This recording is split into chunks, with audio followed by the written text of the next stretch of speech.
Hello, and thank you for joining me again today on the Finding Hope After Loss podcast. Don't forget to subscribe so you don't miss any future episodes. You can really help the show reach more loss and infertility families by taking a moment to leave a positive review or rating on Apple or Spotify. You can also check out more information about the episode in the show notes at journeyforjasmine.com. In this episode, I talk with Anna from the Barbados Fertility Center about IVF, infertility, and healing after pregnancy loss. Anna shares how the clinic supports couples through every fertility journey with transparent care, personalized treatment, and support along the way. Learn how medical tourism makes high-quality fertility care more accessible for families from around the world. Hello, everyone. Today, I'm here with Anna from the Barbados Fertility Center. Hi, Anna. How are you doing today? Hi, Sarah. Lovely to meet with you today. Yeah, I'm so excited to be talking with you all about fertility treatment and IVF and all the amazing things that you're doing for patients around the world, really. So do you mind sharing a little bit about yourself and the clinic in general? No, I'd be excited to. So we set up the clinic in 2002. I'm Irish and I moved out to Barbados for self-fertility. And the self-conducted Juliet Skinner started a little hatchling ourselves and grew it into the clinic it is today. And 90% of our patients don't live in Barbados. So we do what they call medical tourism. In other words, people fly to us for IVF. And they fly to us from everywhere. We have an amazing map in our building where when people come, they're allowed to put their pin in to wherever they come from. And we literally have pins. We actually had to draw little continents and countries on where when we first put up the map, we didn't expect, So patients from Hong Kong, Australia, and Hawaii, obviously all over the US, all over the Caribbean, Canada, South America, the UK, a lot of patients that come from the UK for our Black Donor Egg program. It's been an amazing journey.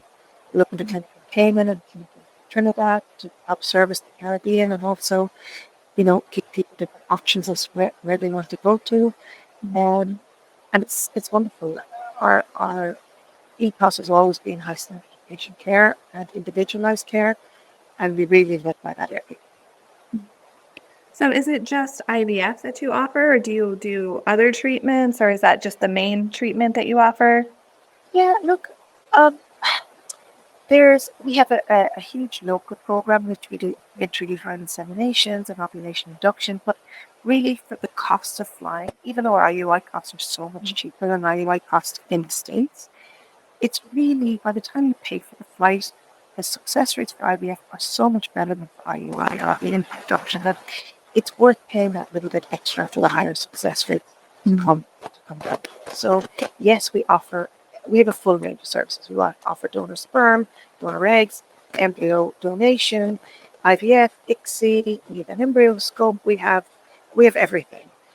The only thing that we don't offer is surrogacy, and we don't treat women with 6 and 15. Yeah, that makes a lot of sense because I know people are having to factor in those travel costs since you have so many that are coming from other places. I mean, places like Australia are really far, so I imagine that's a expensive flight to get there. Yeah, that's right. Yeah. And people, our second biggest clientele in America is California. They fly all the way across the States into Miami to fly down to Barbados just because of the cost savings and the care. So, yeah, it doesn't have to be Australia. Yeah, definitely. Yeah, I mean, that's one of the things I've heard a lot about, that costs in the US, which is where I'm from, are not really consistent across clinics, across states, and that it can be quite expensive here. And the other thing is,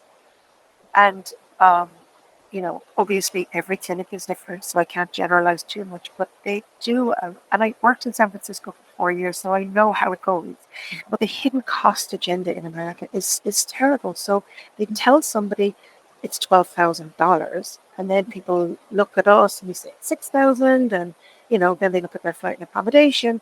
Yes, for the same price of the 10 to 12,000, they also get an IVF cycle and a holiday. But they're like, well, it's the same cost, so I'll just stay here. I'm like, okay, but look for the hidden cost. So they tell people it's 12,000.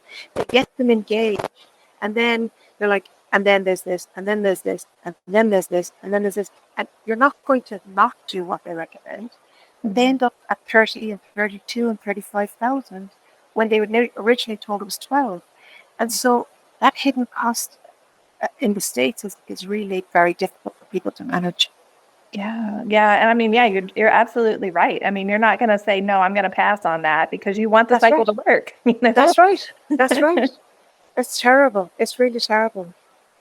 So how do you manage patients that are across the world? I mean, do they have to come there for the entire cycle? Are they only there for part of the cycle? Like, how do they do medications and things like that? Yeah, listen, we've been doing it a long time, so it's pretty seamless. But they reach out to us to our website, and usually I'm the one who responds to them and kind of talks them through their medical history and what they've done. And then they get a free Zoom or telephone medical consultation with one of our doctors, about 3 wonderful doctors. Zoom is always best. Even look at us talking here today. It's much nicer to see somebody's face. So they get that free consultation where the doctor goes through all of their history, what they've done, what all their test results are, and what we would recommend. And then they can choose, do they want to come or do they not want to come? Most of the feedback that we get is, oh my God, I've never had that kind of detail explained to me. Now I know what's going on. So it's really quite detailed and informative. And then from there, they get allocated nurse coordinator. And then you just have to pick what month you want to be here. So say, Sarah, you want to come in April, right? Spring break. So then we give you the available dates that are available for that time. And then we work towards that. We do your pre-testing with your OBGYN or primary care physician. We'll send you all the test requisition forms. We then send you a prescription. And you can then send that to, we work with a lot of European pharmacies. So the European pharmacies will deliver the medications to your door. They're a third of the cost for the exact same medication because they don't have to be approved by the FDA. So they're made by the same companies, but they're a third of the cost. And so people save on the IVF cycle cost plus the medication cost. And then, of course, we do all of our injection instruction teaching by Zoom. We've got videos. We've got all these hand-holding things. And then they fly to Barbados after they've started their medications. And at that point, we do all their scanning, their bloods, their final monitoring, and then their egg collection and egg transfer. So they have to be in Barbados for 12 days. And during that time, they've got probably 5 appointments with us, which also leaves time for them to have a holiday, right? Snorkel with the turtles and just de-stress. I mean, the first day they come into our office, they're like, we're here for our appointment. Like, okay, we got you. And by the third day, they're in their bikinis and they're like, the catamaran tour leaves in 20 minutes. How long is my appointment going to be? And you can literally see the stress fading away. They don't have to tell their boss they're going to the dentist. They don't have to be stuck in traffic. And it just really makes a big difference to their wellness.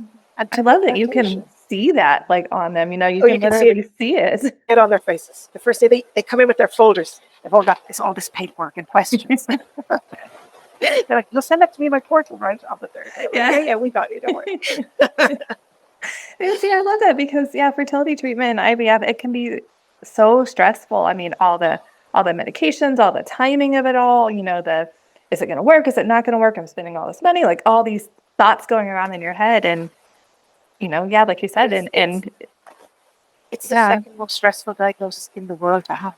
Mm-hmm. I mean, because it's all consuming and you can't get away from it. Either you're being asked, are you having a baby, or you see somebody with a baby, or you had a miscarriage, or you can never get away from it. And so for your mental health, it's actually really, really stressful. That's classified by the WHO. So, they do recognize how stressful it is.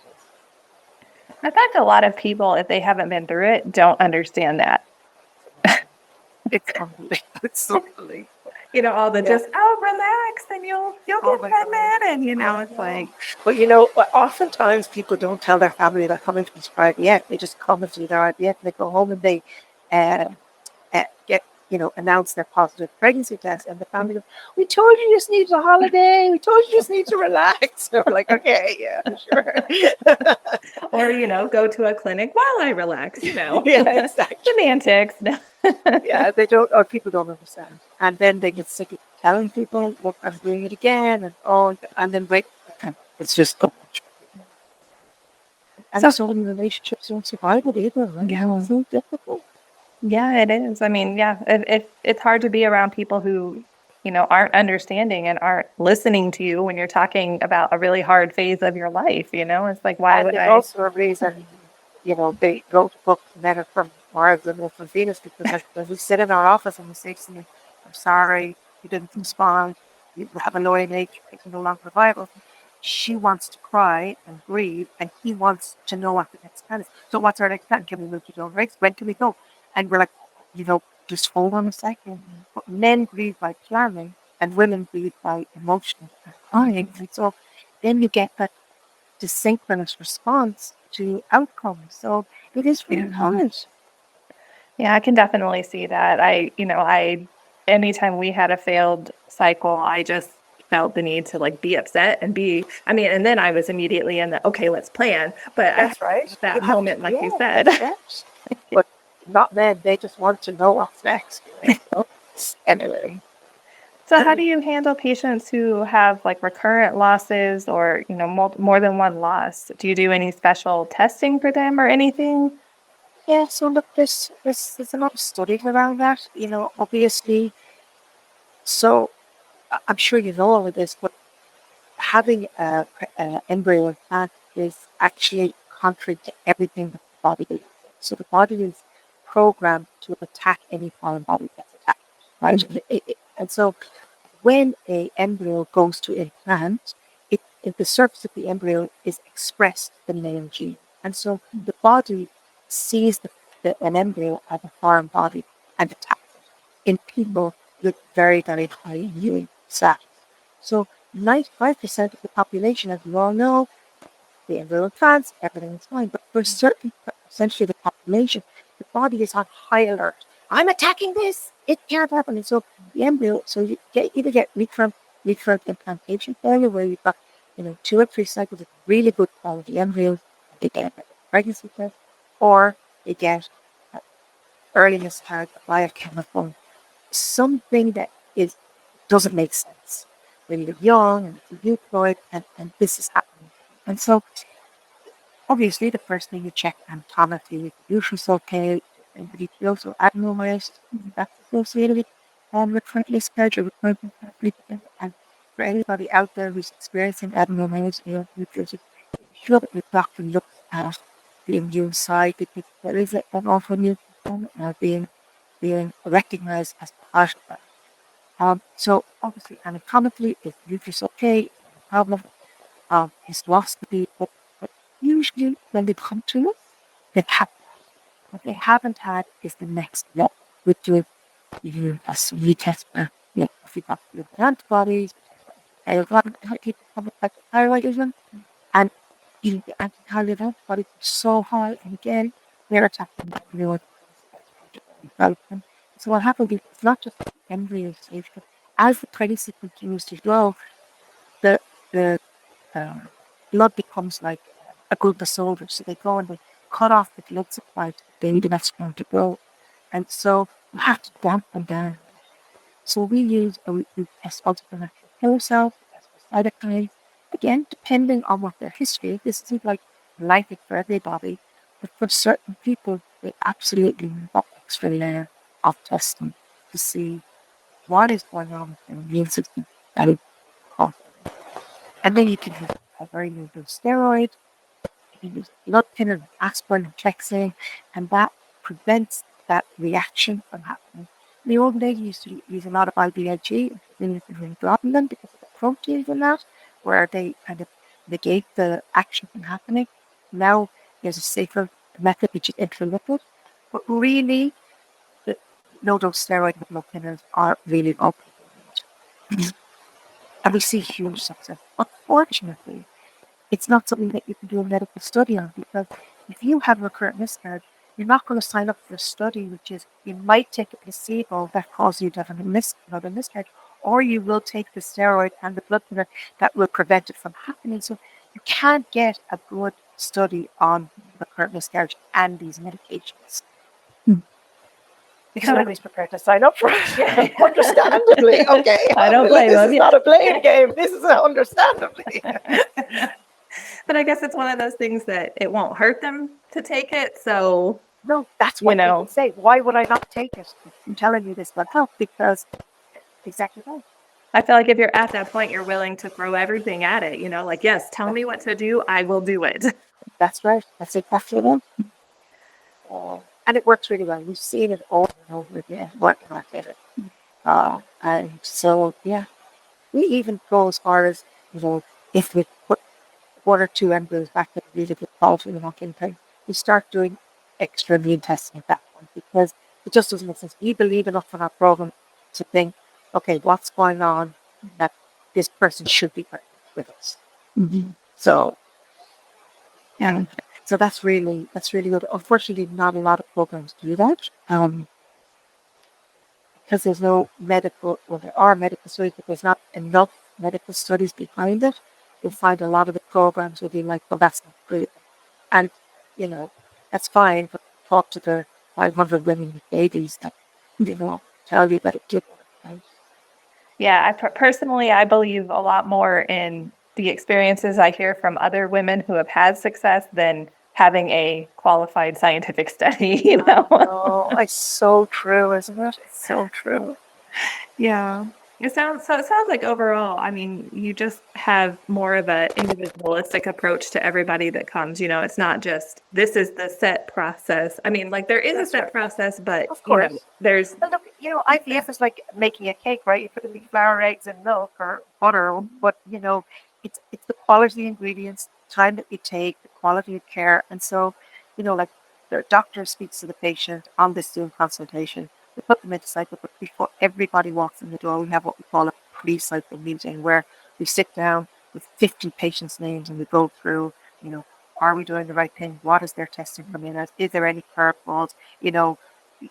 Everything. The embryologists are on the phone, the financial people, the nurses, the doctors, everybody is there, the theatre nurses. So they know if there's an allergy and if there's a recurrent miscarriage or anything's happened since, or a high TSH, and any little things, we're like, okay, we're ready for that patient. And then after they leave, the month after, we do a post-cycle review. Okay, so we look at Sarah. Okay, she got pregnant. So was there anything we did differently? No, that was standard. We expected to get pregnant. She's pregnant. Or no, she didn't get pregnant. Okay, why not? And then we review her and what's different. And then they get a consultation with the doctor afterwards to say, this is what we evaluated, this is what we saw, and this is what we should make next time. I love that y'all do that. Yeah. I feel like a lot of places don't. They don't look at the why. They just say, all right, well, when you're ready for another cycle, come back and we'll do the same thing. Call or us. I don't know. That's right. Call us. Yeah. And I mean, I worked in San Francisco, as I say, and it was just like, I'm sorry about your test. Call me when you're ready for your next one. And they're like, no, let's evaluate. I suppose that was the great thing about being able to set up a clinic myself with Dr. Skinner was that I had worked in a lot of different fertility clinics. So I was able to take the best out of everything and I knew what I didn't want. So it worked pretty well. Yeah, there's a lot of horror stories that I've heard about things. And, and then when they finally find the right clinic, then it makes all the difference in the world. Absolutely. Absolutely. So do you think there are any myths about going, doing international medical treatment that you've heard? Look, I think the biggest thing about international treatment is people think it's not as good. Right? People think if you go outside America, and look, there are plenty of people who go to America for really good healthcare, right? So I understand you've got a really good healthcare for many, many different things. But I think that's the biggest preconception or misconception is that anything outside America isn't as good. And au contraire, it's actually a little better. It'd be better if I whispered that.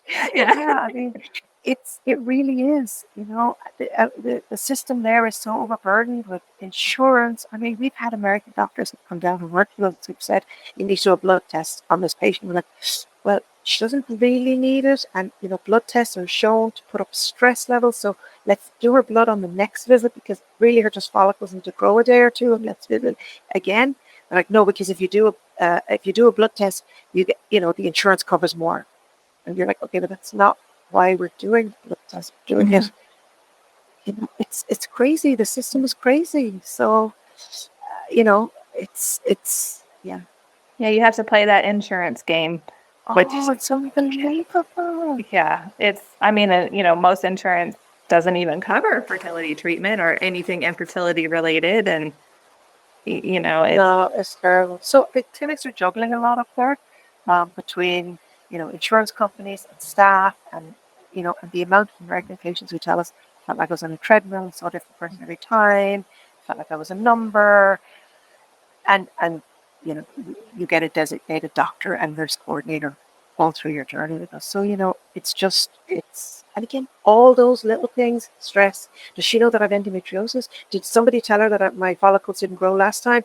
Who is this person? And all these things just build up and up and up, right? Mm-hmm. So, and I mean, traveling for healthcare is when we first started in 2002, but our first real overseas people came when we got our JCI accreditation in 2006. So, if JCI International are accrediting us as having high gold seal patient safety standards, then, back in 2006, almost 20 years ago, people didn't really understand medical tourism, but now I think it's much more open and spoken about. And I think that's the one misconception is that's not as good. And it is. Yeah. Yeah, I've definitely heard that a lot. Anytime people have talked about, going outside outside of the US for another treatment, everyone's like, oh, that won't be good treatment. And I'm like, yeah, that's right. Say that. I mean, you don't know. That's right. That's right. And mothers, when women tell their mothers, we're going to go to Barbados for IVF, they're like, don't leave America, and so it's also a certain type of person that leaves America for healthcare, right? Yeah. And I've also heard, that people think it's like we already talked about, that people actually think it's more expensive because you have the travel in there and all of that. But, you say it ends up being the same price, but you get vacation out of it. That's right. That's what I say to people. Yeah, it might be the same price, but you get a 2-week holiday in Barbados for the same price. And I suppose, the other thing is that people think it'll take multiple trips, I have to be there a long time because, the fertility clinics, again, in the States are all consuming for a period of time. But really, once you're in Barbados for 12 days, you get everything done there. The only exception to that is for people who do the pre-genetic testing. And if they do pre-genetic testing, most patients do what we call a hybrid, which is they come to Barbados, they stay the 12 days, they have their transfer of their embryos, so 1 or 2 embryos, best quality, nice development, and then we do genetic testing on the remaining. We kind of call it our hybrid, which is they get a fresh and they get the genetic testing of the remaining embryos. So then they know if they come back for an FET, it's a euploid embryo. So they aren't flying back for an embryo that they don't need. So that's working really well. And the fresh transfer pregnancy rates, there's I think it's the last count 3.2 million babies born, with IVF. And, up until recently, everything was a fresh transfer pretty much. So, fresh transfers still work. And unfortunately, again, some clinics don't like to work weekends. So we'll do your egg collection, and a frozen embryo transfer is better because they can plan the egg collection Monday to Thursday and then freeze the embryos. And then they can plan the frozen embryo transfer Monday to Thursday or Monday to Friday. While you have to run a good fresh program, you have to be open 7 days a week. And so we do embryo transfers, bank holidays, Sundays, Saturdays. And sometimes we look at somebody's notes and I'm like, why do they do that? Like, oh, it's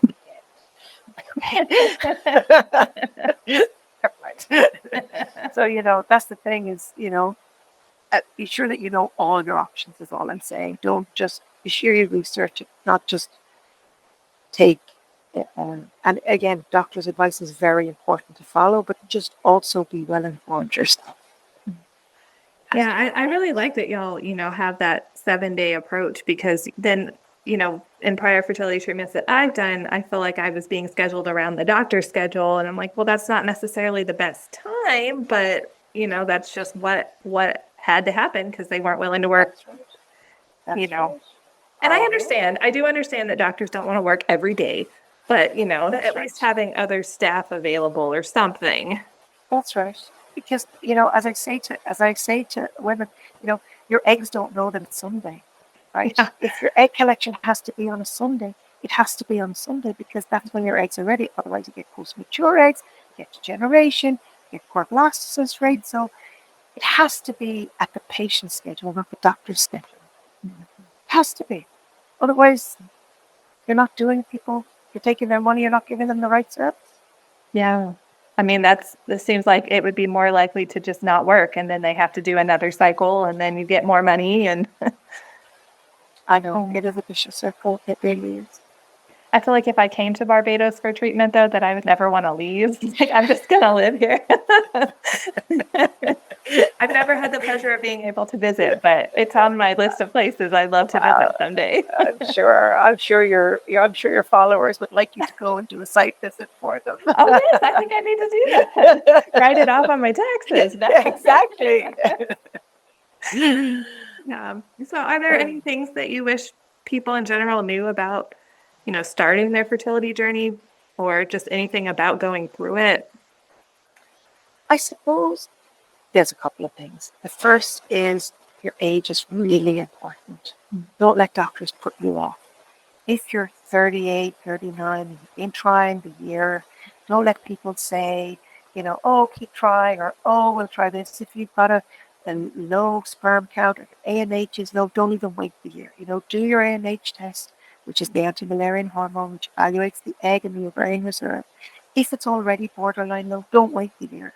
You can't turn back that biological clock. I know finances are a big factor for people because it's not mandated or covered for most people. But I always tell people if you take a medical loan, you can pay that money back over time, but you can never turn back that clock. And honestly, for every 44-year-old that walks in the door who wishes she had done it in her 30s or tried earlier or somebody had told her to freeze her eggs, the female, we can get around everything.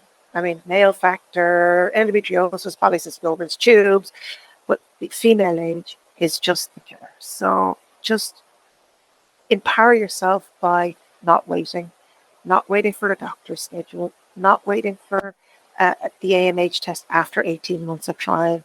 Really, if you're not conceiving within 6 to 12 months, you really, depending on your age, like 12 months at 32 is fine, but 6 to 8 months at 38 is plenty, and that's really important. The other thing is wellness, right? I mean, we all know that eating healthily is good, and not smoking and not drinking heavily. But like our team is at ASRM recently, and yet again another study shows that male obesity correlates with lower sperm count. So it's not just the women. Men and women, remember that sperm and eggs are just cells and they respond really well to wellness. So if you're healthy, if you're walking, if you're eating well, it really does make a difference. And a high BMI is correlated with higher miscarriage rates and lower pregnancy rates and all these things. So while you're crying and while you're getting ready, do take, because that's the one thing you can control. You can't control if your tubes are blocking your sperm count. You can control that you're well and ready. So age is the big thing. Don't wait on anybody else to take your fertility into your own hands. Don't sit on a waiting list. I could tell you the amount of Canadian patients who sit on waiting lists waiting for a free cycle while their best fertility years pass them by is crazy. So, take control yourself of your health and wellness, but also of your age and your time. I think those are both really good pieces of advice. I mean, yeah, I've heard a lot of stories of that too. Like, I wish I had done this sooner, but you just don't know what you don't know sometimes. That's right. I know. You're exactly right. And obviously the female age is really passionate for me because because of all the people I see in my office crying and wishing that they had done this years ago. And you know, and unfortunately in this day and age, we have empowered women. So we have told them, go and have a house, go and have a car, go and have a career, go to college, be this amazing person. But nobody's saying, but don't forget to freeze your eggs. Nobody's telling women, but your husband can reproduce, but you can't. You have a finite time. And, with the careers, we're meeting people later, it's just, it's so, yeah, that's the thing. His age is just kind of. So I'm guessing then you guys have a lot of 35 plus people that come. Yeah, I mean, when I first started out, everybody seemed very old, and now people seem really young to me. I'm like, oh my God, she was born in 2002. But yeah, most women are 35 plus. Now of course that's not a bell-shaped curve. We've got the younger people and the older people, but most people are within that 35 to 45 range. Yeah, I think that's another thing that people don't understand, that, yes, infertility does happen with older women and, but that it can also happen with very young women, that it's not just the 35 plus. No, absolutely. I mean, today I was emailing a girl who was 29, and she'd been trying like 4 years. And when you're 29 and you're trying 4 years, it's as painful as when you're 39 and you're trying 4 years. When you're trying for 4 years, you're still at the same level of sadness and discomfort. Right. Just so a younger person, yes, they've got a higher success rate when they come through, but it's still really painful for younger women, It's just that older women have a ticking clock in their back. Yes. Yeah, and then you have to go through the pregnancy as a geriatric pregnancy. And I had one of those because I was 35. I'm like, could you stop calling me geriatric all the time, please? We call it advanced maternal age. I like that better than geriatric. You like that better? Yeah, I think so too. I don't like that. It's like, okay, like I'm 35 here. I'm not 80 trying to have a baby, or I know, it's so true. But it's so true though for the medical, and that's one of the reasons we have our age cutoff, is because childbirth is still risky for women, and so you do have to be careful for our women over 45. They need a medical clearance from their doctor, so there's no underlying conditions, because it is really hard on the body to grow a second human being, right? So you have to be physically able. So yeah, that is a really good point. I mean, I was 35 was my last pregnancy. I've been through multiple pregnancies, and they're all really hard on the body. I mean, they are. You come out of it like you've been beat up almost, That's right. It's just, a lot of physical changes, mental changes, and then, it's a lot is all I'm saying. It is. It really is. It really is. So is there anything else you would like to ask me, or? I was just curious, if people were, I know you kind of explained the process a little, but if people are interested in working with your clinic, how do they contact you, or where do they go? They simply go on our website, which is barbadosivf.com, and then fill in the contact form, and they'll literally bump straight into me, and I'll help them from there. So, I just help manage and triage and kind of keep everything running for the patients and the doctors and the staff, to make sure that streamline works for everybody, and that for somebody is maybe advanced maternal age, we can expedite their care as well, and so all of these, there's a process for everything. But yeah, that's all they have to do is literally go on our website, and I'll take them through the steps from there. Well, yeah, that sounds like it sounds like y'all have such a great process in place for, like you said, streamlining it all and, getting patients the help they need. So I'm really glad that I was able to learn all this today. Yeah, I know. And oftentimes their first response is, oh, thanks for getting back to me so quickly. It's like, well, you need it, and you're kind of confused as to why other people aren't getting back to them so quickly, but okay. Yeah, that's American healthcare. Well, it's got really good points though. So it does, but I won't tear it apart completely, but it could use some improvements. It could. Well, is there anything else that you'd like to share or add about anything?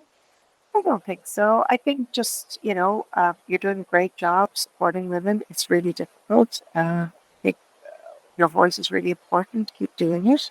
Um, the more people that talk about it, the better. Again, when I first started fertility nursing in the 90s, people never talked about infertility. Such a thing you didn't mention. And now people are talking about it, which is refreshing and amazing and important. So Yeah. like keep doing what you're doing. Well, thank you so much. And thank you for all you're doing to help women there too. You're And welcome. I'll try to get there someday just to come Oh, well, visit. we'd love to see you anytime. Well, thank you so much for coming on today. I really enjoyed You're speaking welcome, with you. Sarah. Look after yourself. Bye. Bye. Thank you so much, Anna, for sharing about the amazing clinic with us. Don't forget to subscribe so you don't miss any future episodes. If you like the show, please leave a positive review or rating on Apple or Spotify. It only takes a moment and really helps the show reach more loss and infertility families. Thank you so much for tuning in, and remember, we are all in this together.